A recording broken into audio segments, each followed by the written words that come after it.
एक गांव में एक मास्टर जी रहते थे। वह बहुत ही पढ़ने में लीन रहते थे। कोई भी चीज अगर उन्हें समझ नहीं आती तो वह किताबों में पढ़कर उसका रिसर्च करते थे। एक दिन अपनी पत्नी को आवाज लगाते हुए कहते हैं, अरे सुनो, मेरा खाना कहाँ है? मेरे पेट में चूहे दौड़ने लगे हैं। फिर उनकी पत्नी कहती है, आज सब उबला हुआ खाना खाओगे? घर में एक बूंद भी तेल नहीं है। फिर मास्टर जी कहते हैं, यह क्या बोल रही हो? मुझे कोई बीमारी भी नहीं है, फिर भी ऐसा उबला हुआ खाना खिलाओगे? कुछ अच्छा खिलाओ। सुनिए जी, तेल आ गया तो तला भुना खुद ब खुद प्लेट पर आ जाएगा। फिर मास्टर जी कहते हैं, तेल? हाँ, अभी कहाँ मिलेगा? अभी तो मार्केट बंद हो गया। सुबह बोलती तो मैं मार्केट से लेकर आ जाता था। फिर मास्टर जी की पत्नी कहती है, तुम अपनी किताब और छात्रों को छोड़कर कभी घर पर ध्यान देते हो? फिर मास्टर जी कहते हैं, ऐसा मत कहो, तुम रामू को भेज सकती थी, उसे मंगवा लेना चाहिए था, है ना? फिर मास्टर जी की पत्नी कहती है, तुम्हारा दिमाग खराब हो गया है क्या? कल इतनी दया दिखाकर रामू को 1 महीने की छुट्टी दे दी, वह सब आप भूल गए क्या? फिर मास्टर जी, हाँ सही कहा, छुट्टी तो दे दिया मैंने, पर अब कहाँ मिलेगा तेल? मास्टर जी की पत्नी घर के अंदर से 2 किलो राई लाते हुए कहती है, सुनिए, ये लीजिए 2 किलो राई है, कोलू के पास से तेल लेकर आइए, जाइए। फिर मास्टर जी अपने से बात करते हुए, ये क्या बात हो गई, राई लेकर जाके तेल लाना पड़ेगा? राई की कीमत ज्यादा है या पैसे की कीमत ज्यादा है? एक बार देखना पड़ेगा किताब में क्या लिखा है। अच्छा, अच्छा, राई के अंदर तेल रहता है, उसे पीसने से तेल निकलता है। फिर घर के अंदर से पत्नी आती है, यह क्या है, अभी तक नहीं गए आप? फिर से किताब लेकर बैठ गए। अब फिर से मास्टर जी हंसते हुए कहते हैं, भाग्यवान, अभ्यास ही सब कुछ है। फिर पत्नी कहती है, मतलब? फिर मास्टर जी बताते हैं, राई के अंदर ही तेल है, कोलू को राई देंगे तो उसे पीसकर तेल निकाल कर देगा। तुम्हें लगता है सरसों का तेल पेड़ पर उगता है? हाँ हाँ, तुम लोगों को इतना पढ़े लिखे नहीं हो ना, इसलिए पता नहीं है तुम्हें। फिर उसकी पत्नी कहती है, ओह, तुम्हें किताब पढ़कर ये पता चल गया कि राई के अंदर राई का तेल होता है? हाँ। फिर मास्टर जी कहते हैं, अभ्यास ही सब कुछ होता है भाग्यवान, अभी मैं तुम्हें राई से तेल निकाल कर देता हूँ, जाओ हथौड़ी लेकर आओ। फिर मास्टर जी की पत्नी हथौड़ी लाकर देती है। फिर मास्टर जी एक एक दाना हथौड़ी से कूटने लगते हैं। थोड़ी देर कूटने के बाद पत्नी बोलती है, अजी सुनिए, पंडित जी तेल कहाँ है? फिर पंडित जी कहते हैं, अरे नहीं नहीं, एक ऐसे भी तेल नहीं निकल रहा है। किताब में तो गलत नहीं लिखा होगा, मुझसे ही कोई गलती हो गई लगता है। नारियल के साथ अंदर का पानी भी सूख जाता है, वैसे ही हुआ होगा। फिर मास्टर जी की पत्नी कहती है, मेरा मन कर रहा है ना कि यह हथौड़ा मारकर तुम्हारा सर फोड़ दूं। यह सब लेकर जाओ कोलू के पास और वहां से तेल लेकर आओ, तेल। मास्टर जी फटाफट राई को एक थैले में भरते हैं और कोलू के पास जाने के लिए निकल जाते हैं। रास्ते में मास्टर जी अपने आप से बातें करते हुए, मेरी बीवी मुझे बहुत परेशान करती है। एक बात मुझे समझ में आई है कि किताब में गलत ही लिखा था। पहले जाकर तेल लेकर आता हूँ, बाद में पब्लिशर को चिट्ठी लिखूंगा कि किताब में गलत लिखा था। पहले यह भी तो देखना पड़ेगा कि कोलू सूखे राई से कैसे तेल निकालते हैं। थोड़ी दूर आगे चलने पर उन्हें एक मिठाई की दुकान दिखाई देती है। हाँ, एक मिठाई का दुकान दिख रहा है, वहां जाकर पूछ लेता हूँ कि कैसे निकलता है तेल। मिठाई की दुकान पर पहुंचकर मास्टर जी कहते हैं, जरा सुनिए दादा। दुकानदार बोलता है, अरे मेरा भी क्या नसीब है, आइए आइए मास्टर जी, आइए मिठाई खाइए, पानी पीजिए, आराम से बैठिए। नहीं नहीं, मैं वापस आऊंगा उसके लिए, आज थोड़ा जल्दी में हूँ। तो दुकानदार पूछता है, क्या हुआ, आज इतना जल्दी में क्यों है? फिर मास्टर जी कहते हैं, कुछ पूछो मत, दोपहर में खाना खाने बैठा तो बीबी कहती है, तेल खत्म हो गया। वैसे तो घर का सारा काम नौकर ही करता है हमारा, पर मैंने उसे छुट्टी दे दी है। फिर दुकानदार कहता है, ओह ऐसी बात है, आप फिक्र मत कीजिए, मेरा आदमी आपके घर पर तेल पहुंचा देगा। फिर मास्टर जी कहते हैं, नहीं नहीं, उसकी कोई जरूरत नहीं। हमारे गांव में कहाँ क्या मिलता है उसकी जानकारी मुझे होना जरूरी है। फिर मास्टर जी अपने मन में सोचने लगते हैं, अब यह भी देखना पड़ेगा कि वह कोलू या टूटा हुआ राई लेता है भी कि नहीं। फटा हुआ नोट जैसे कोई लेता नहीं, वैसे यह टूटा हुआ राई लेगा या नहीं, इस बारे में थोड़ा रिसर्च करना पड़ेगा। फिर दुकानदार कहता है, अच्छा अच्छा, कोल्हू का घर वो देखो वहां रहता है। हाँ, उस तरफ। मास्टर जी कोल्हू के घर की तरफ निकल जाते। फिर मास्टर जी कहते, ओ कितना चलना पड़ रहा है, पर कुछ सीखने के लिए थोड़ी मेहनत तो करनी पड़ेगी। फिर मास्टर जी आवाज लगाते हैं, कोल्हू, कोल्हू वाले भैया। फिर कोल्हू भैया बाहर आते हुए कहते हैं, अरे मास्टर जी आप यहाँ। फिर मास्टर जी कहते हैं, अच्छा यह बताओ आपका यह नाम किसने रखा। फिर कोल्हू कहता है, दरअसल मेरा नाम माधव है। फिर मास्टर जी कहते हैं, अच्छा तो फिर सब तुम्हें कोल्हू क्यों बुलाते हैं।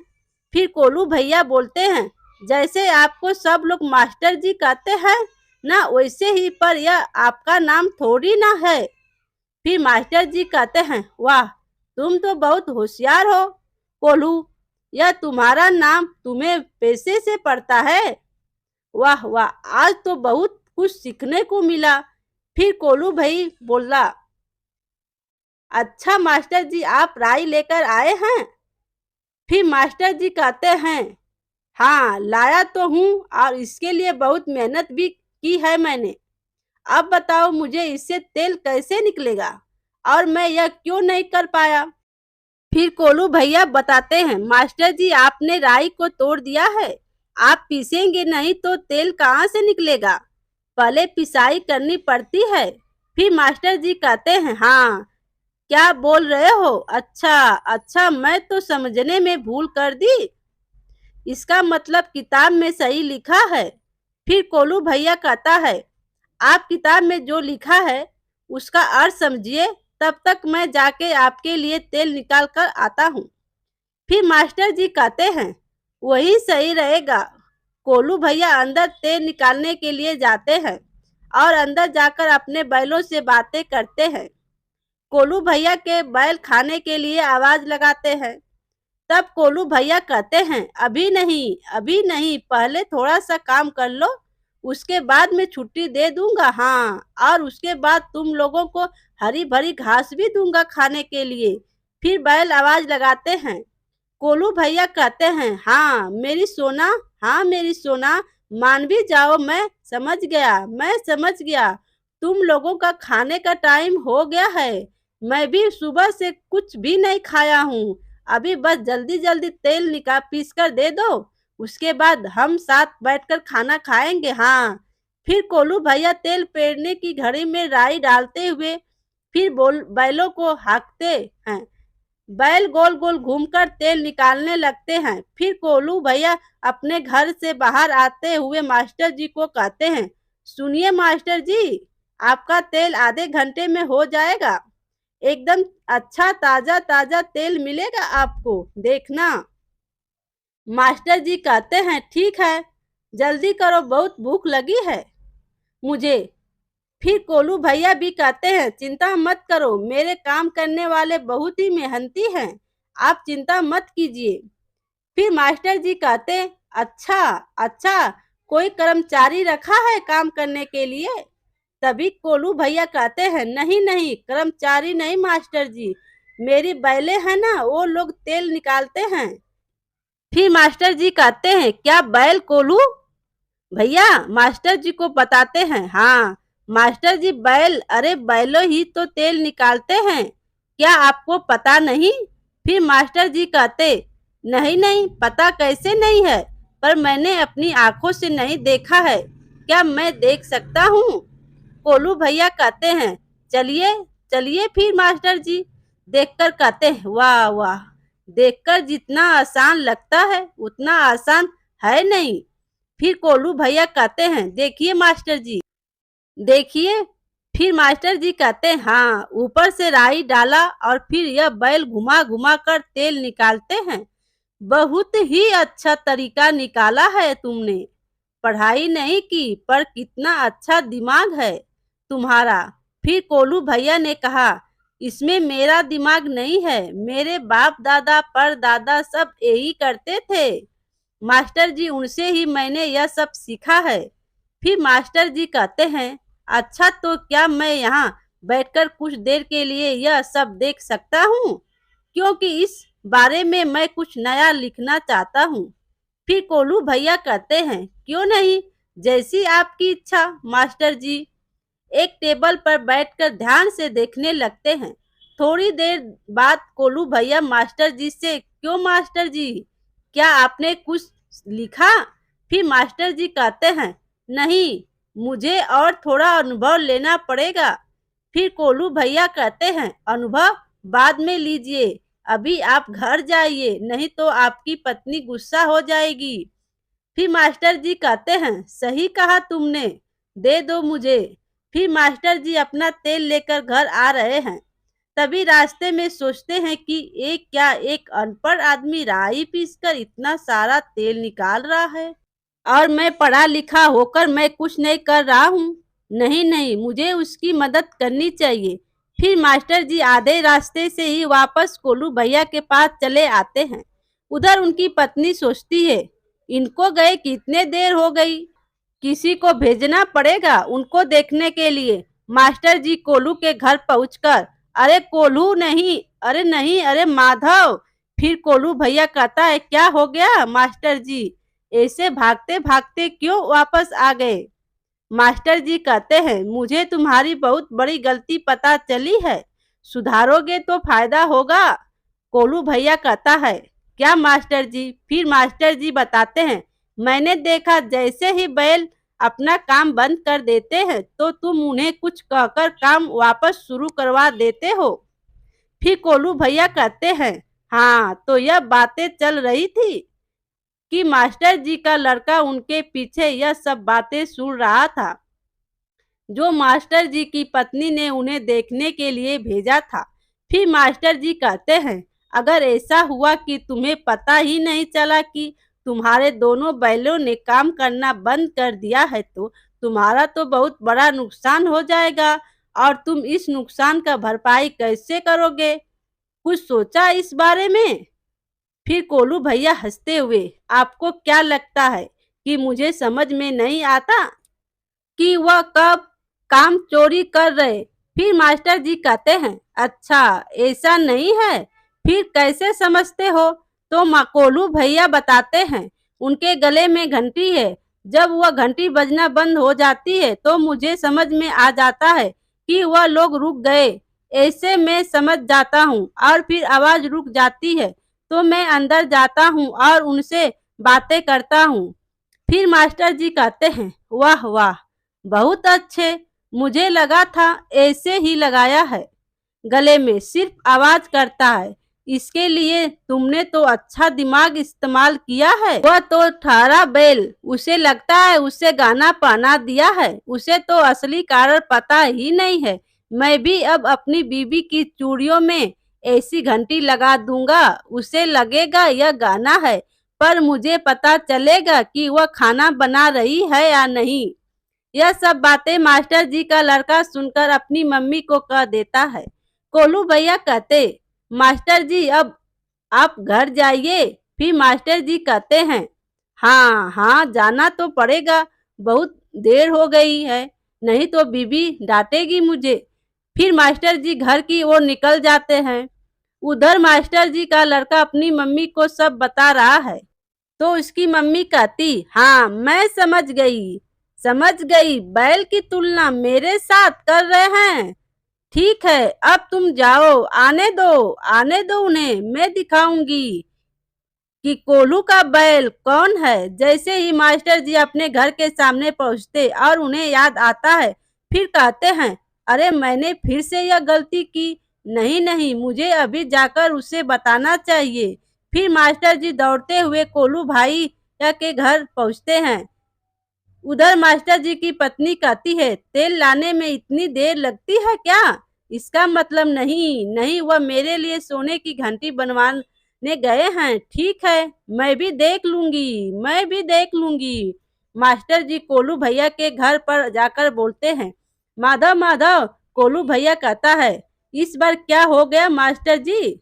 तो मास्टर जी बताते हैं, अरे अभी मैंने सच में बहुत बड़ी गलती पकड़ी है। फिर कोलू भैया हंसते हुए, बोलिए बोलिए मास्टर जी बोलिए। फिर मास्टर जी बताते हैं, अपने बैल पर दूर से नजर रखने के लिए तुमने घंटी लगाई ताकि वह घूमते रहे और टून टून करके घंटी बजती रहे। लेकिन तुमने एक बात सोची है क्या कोलू? अगर वह एक जगह खड़े होकर अपनी गर्दन हिलाते रहे तभी भी तो घंटी बजती रहेगी। तब तो तुम्हारी सारी मेहनत पानी में चली जाएगी। फिर कोलू भैया जोर जोर से हंसने लगता है। फिर मास्टर जी कहते हैं, क्या हुआ, हंस क्यों रहे हो? तो कोलू भैया कहता है, मास्टर जी आप पढ़े लिखे हो, आपके स्कूल के बच्चे भी पढ़े लिखे हैं, लेकिन ये जो बैले हैं यह पढ़ी लिखी नहीं है। इनके दिमाग में यह बात, बैलों को इतना दिमाग नहीं होता। वो कभी स्कूल भी नहीं जाएंगे और जिंदगी भर यही रहेंगे मेरे साथ और तेल ही पीसते रहेंगे। वो कहावत तो सुनी होगी, कोलू का बैल। फिर मास्टर जी कहते हैं, ओ ये तो सही कहा तुमने, बिल्कुल सही कहा। फिर कोलू भैया कहता है, अगर आप बुरा न मानो तो मैं आपकी एक गलती बताऊं? मास्टर जी कहते हैं, बिल्कुल बिल्कुल, अपनी गलती पता चलेगी तभी तो हम आगे बढ़ पाएंगे। बताओ बताओ। फिर कोलू भैया कहते हैं, आप अपने हाथ में अभी भी तेल की बोतल लेकर घूम रहे हैं। इसका मतलब आप एक बार भी अभी तक घर पर नहीं गए हैं ना? फिर मास्टर जी कहते, नहीं, क्या होता है जैसे ही मैं अपने घर के सामने जाता हूँ कुछ ना कुछ तुम्हारे बैलों का याद आता है और मैं तुम्हारे पास चला आता हूँ। फिर कोलू भैया पूछते हैं, घर के कितने पास पहुँचे थे आप? मास्टर जी कहते हैं, एकदम सामने ही, दरवाजे के पास। फिर कोलू भैया कहते हैं, अगर आप घर पर तेल देके फिर मेरे यहाँ आते तो अब तक आपका खाना बन गया होता। मास्टर जी कहते हैं, सही कहा आपने। कोलू भैया कहते हैं, अभी आप जाइए और देखिए कि घर पर क्या हाल होता है आपका। फिर मास्टर जी कहते हैं, हाँ यह तो बहुत बड़ी गलती कर दी, चलो चलो चलता हूँ। मास्टर जी जैसे ही घर पर पहुँचते हैं घर पर ताला लगा होता है। यह क्या, ताला क्यों लगा है? वही पास में खड़ा एक लड़का कहता है, भाभी जी मायके चली गई हैं और साथ में आपकी सारी किताबें भी लेकर चले गई हैं और कहकर गई हैं कि आप जिस दिन घर का काम कोलू के बैल की तरह संभाल पाएंगे उसी दिन वह घर पर वापस आएंगी। मेरे प्यारे दोस्तों, कहानी अच्छी लगी हो तो लाइक कीजिए और अपने दोस्तों में शेयर कीजिए और चैनल पर नए हो तो चैनल को सब्सक्राइब कीजिए। Thank you.